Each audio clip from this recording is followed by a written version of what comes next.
It was our anniversary, mine and Clara's. 15 years. We weren't doing anything too fancy, just a quiet dinner at Luigi's, this little Italian place we both loved. It always felt warm in there, like someone's bustling kitchen, with the smell of garlic and tomatoes hanging in the air, and soft Italian music playing just loud enough to hum along to if you wanted. We were settled into a cozy booth near the back, sharing a plate of calamari, talking about the kids, about old times. It was just nice, peaceful. Our waitress was a young woman, maybe early 20s. Sarah, her name tag read. She had kind eyes, a little tired around the edges like she'd been on her feet all day, but she smiled readily enough. She took our order, refilled our water glasses, all with a quiet efficiency. I remember thinking she was doing a good job. Then he came in. Or rather, I noticed him. He was already seated at a table not too far from us, a man in a suit that looked like it cost more than my first car. He was with a woman who looked like she was trying very hard not to be there. He had that air about him, you know? Like the world revolved around him and everyone else was just scenery. The first sign of trouble was when he snapped his fingers for Sarah. Not a polite wave, not an "excuse me," a sharp, impatient snap. I saw Clara flinch a little beside me. Sarah hurried over, a small, polite smile fixed on her face. "Yes, sir? Can I help you?" she asked. His voice was loud enough for several tables to hear. "This water. Is it fresh? It tastes stale." Sarah looked a bit taken aback. "Oh, I just poured it, sir, from the filtered pitcher. I can get you another one if you like." "Do that," he said, dismissing her with a wave of his hand without even looking at her. She brought him a new glass of water. He took a sip, made a face, but didn't say anything more about it. Then it was the bread. "Is this all the butter you have? It's hardly enough for one person, let alone two." His tone was just dripping with disdain. Sarah, bless her, just kept her composure. "I can bring you more, sir, right away." This went on through their appetizers. He complained that his soup was lukewarm. It was steaming when she set it down, that the croutons were too hard. Each time, Sarah would apologize, offer to fix it, her voice getting a little quieter, her smile a little tighter. I could see the effort it was taking her. My own stomach was starting to clench up. I hate seeing people treated like that. Clara squeezed my hand under the table. She felt it too. The main courses arrived. Sarah carefully placed the plates down. And then, it happened. As she was setting down the woman's pasta, her elbow just barely, and I mean barely, brushed against the man's water glass. A tiny bit of water, maybe a teaspoon's worth, sloshed onto the white tablecloth near his plate. Not on him, not on his food, just the tablecloth. An accident. A tiny one. Something that happens. But you would have thought she'd dumped the whole pitcher in his lap.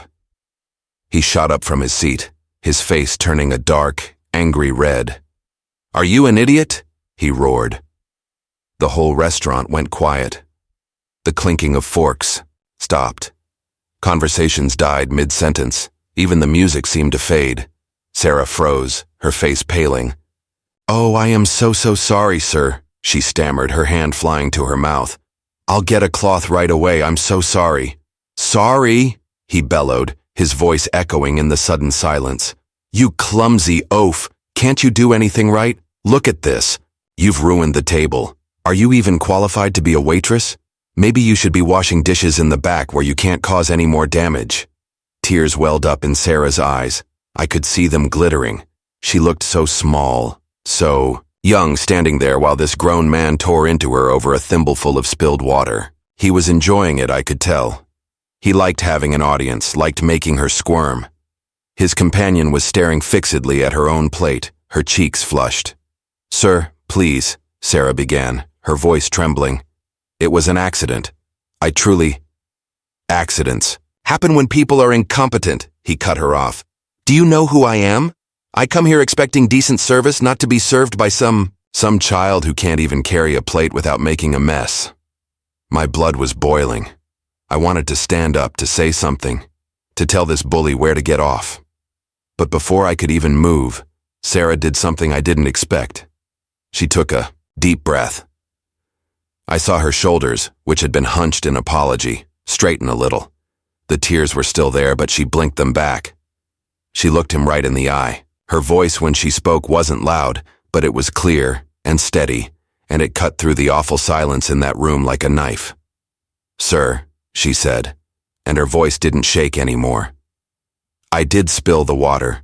It was an accident, and I am, as I said, very sorry.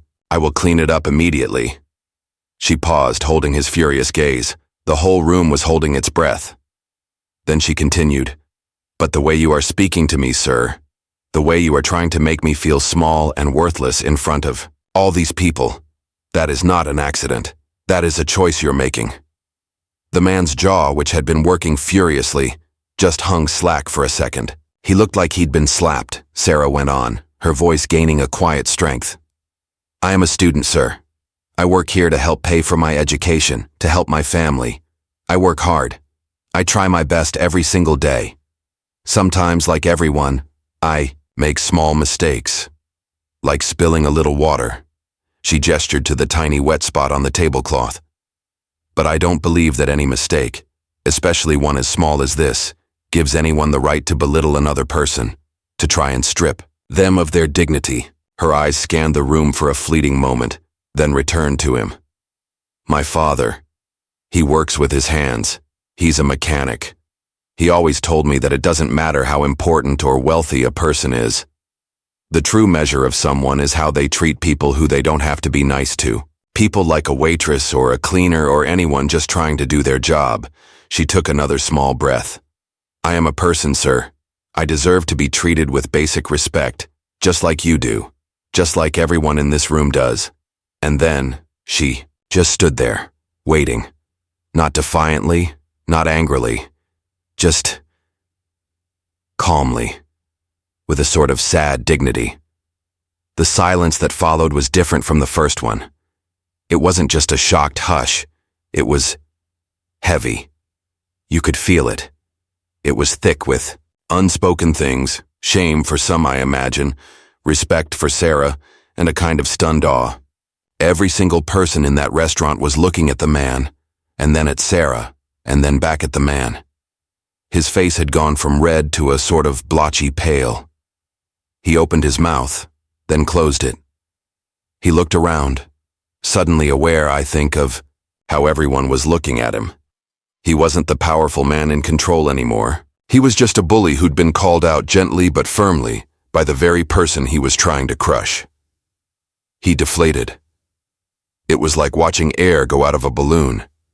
He mumbled something that might have been, "Just get it cleaned up," but his voice had lost all its bluster.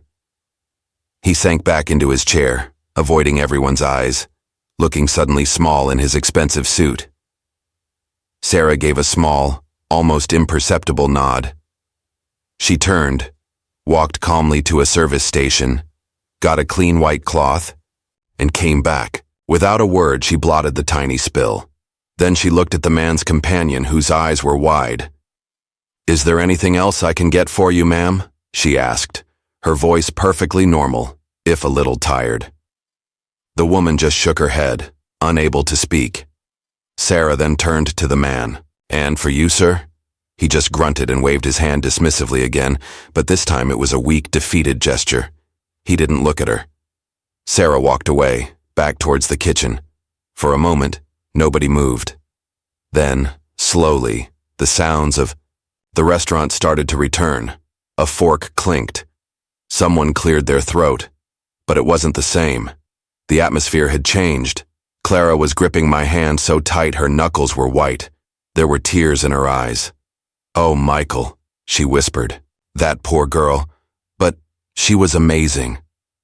I just nodded, my own throat thick. She really was.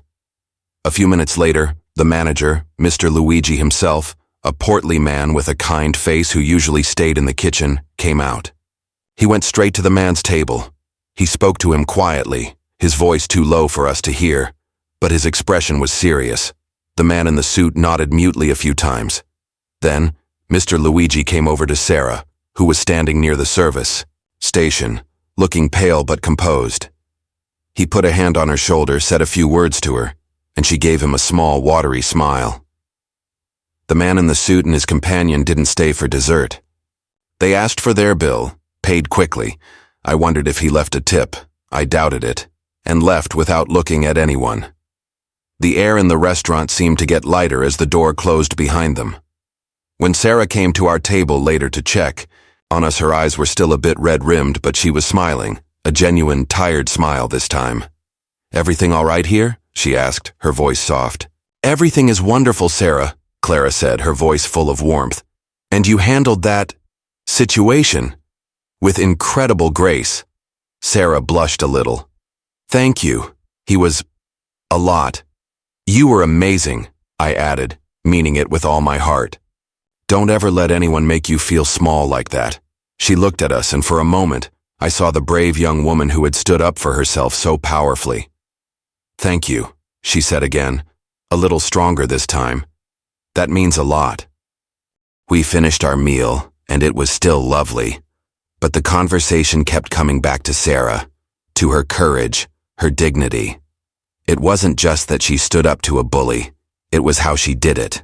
No shouting, no insults back. Just simple, honest truth, delivered with a quiet strength that shamed him far more effectively than any anger could have. That night, the food was good. The company was perfect. But the thing I'll remember most about our 15th anniversary dinner was Sarah, the waitress. Her response didn't just make the room go silent. It made everyone in that room think. It made me think. About kindness, about respect, and about the quiet power of standing up for your own worth. Even when your voice is shaking, she made the whole room go silent, and in that silence I think we all learned something.